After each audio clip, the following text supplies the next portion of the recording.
அம்மா படுத்திருக்க ஆங்காரம் கொண்டிருக்க அக்கினி போல் புத்திருக்கும் உத்தமிய பாருங்களே.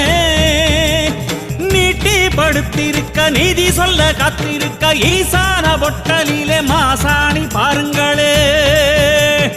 அம்மா படுத்திருக்க ஆங்காரம் கொண்டிருக்க அக்கினி போல் புத்திருக்கும் உத்தமிய பாருங்களே. நீட்டி படுத்திருக்க நீதி சொல்ல காத்திருக்க ஈசான பொட்டலிலே மாசாணி பாருங்களே. வம்பு வழக்கெல்லாம் துன்பம் கொடுக்கையில் மிளகா சாந்தரச்சி கேட்டாளே. நாம கலங்காம மாசாணி காத்தாளே.